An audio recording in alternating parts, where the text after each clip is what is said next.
Welcome back to Meet the Press, where you can join our conversation on Facebook or hop on to Twitter and use the hashtag MTP10. More now with our guest, Shadow Treasurer Joe Hockey. Mr Hockey, it is an election year. Do you feel as though you've all been snookered since Kevin Rudd's return? He's moved very swiftly on key policy areas, the carbon tax, Labor Party reform, border control and the economy, all areas that the coalition once attacked the government on. Well, Kevin Rudd's all talk. He's all talk, and everything starts to unwind in the days and weeks after he makes these big announcements. Whether it be the carbon tax, and we now know it's still going to $38 a tonne after the economic statement came out, where he claimed it was $380 per year and even his own treasurer had to correct him. Or Papua New Guinea, where it's not worth the paper it's written on effectively, and Kevin Rudd is now building bigger detention centres in Australia after claiming that everyone would be going offshore. Or be it the car industry, where he says people driving expensive cars are the ones that are going to be hit by the changes on fringe benefits tax. And in fact, the people being hit are driving Camrys and are earning $60,000 a year. So everything they say is proven wrong. Now Kevin Rudd is in a position. I have never seen a Prime Minister that has had to be bullied by his own party into calling an election. Kevin Rudd thinks that the more the Australian people see of him, the more they will love him. The problem is it's not about Kevin Rudd, it's about the Australian people. And we are seeing the economy bleed now. The economy is bleeding because Kevin Rudd will not call an election because he thinks he's more important than everyone else in Australia. But we've seen a number of reactionary policies from the coalition. We've seen the 2,000-person tent island on Nauru. We've seen the 3-star military border protection policy. We've also seen your backflip on Gonski. Are you spooked? No. Spooked by Kevin Rudd. I mean, you know, how can you be spooked by someone that is more interested in himself than in good policy? Now, from our perspective, we've been rolling out policy. We've rolled out more than 40 policies. And people say you're reacting to Kevin Rudd. We're not reacting to Kevin Rudd.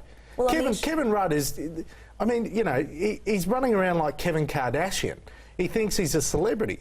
We need someone to govern the country, someone with real policies, with real substance. And the Australian people will see through Kevin Rudd. I mean, they have to, because we can't afford another 3 years of Labor. On the issue of border protection, for instance, Labor's policy offers asylum seekers a guarantee that they will never be resettled in Australia. Your policy offers asylum seekers no guarantee they will. Surely you're offering some level of hope to people smugglers who are putting asylum seekers on boats. No.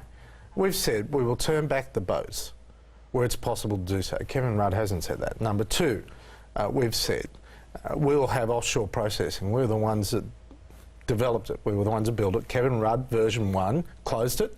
Version 2, he can't rush fast enough to open them. And number 3, we said you'll go on temporary protection visas if you get to Australia. You won't be guaranteed permanent residency, so there's nothing to sell.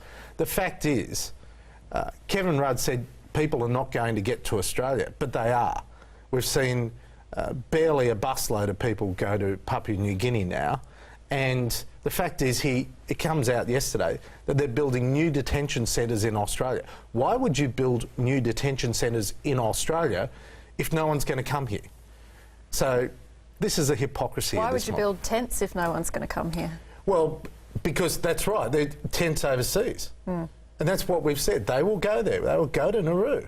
And, you know, I'm just bemused at the suggestion that somehow we're reacting to him because he's trying to move on to our policy framework and pretend that it's all his. Remember, he said you don't want to jump to the right in relation to people smuggling.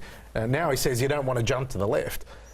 This is a man bereft of values and principles, and it's now coming through in his policy backflips. Just on Gonski, you've been out there and the coalition's been out there saying this is an incredibly expensive promise, $16 billion over $15 billion over 6 years. It's not about the money, it's actually about the quality of teachers, and yet Tony Abbott has announced that you will embrace those Gonski extra monies for school kids. Did he talk to you first about that? Yes, of course. And of course. And you said go spend the money? What we have said is The funding envelope for schools will remain in place because we want to give stability and certainty to those schools. I mean, we're now getting towards the end of this financial year. It's ridiculous now to try and change next year's funding. And subsequent years we're saying this is the envelope.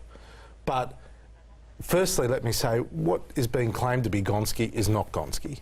And, you know, poor old David Gonski, I'm starting to feel sorry for him about this because what he recommended and what the government is implementing are two very different things. Secondly, we go beyond money. We're saying, look, this is the funding framework, but we are going to change the way things are run. We want to give more power to principals, and we're not going to set up a second bureaucracy in Canberra to have a second organisation trying to run state schools.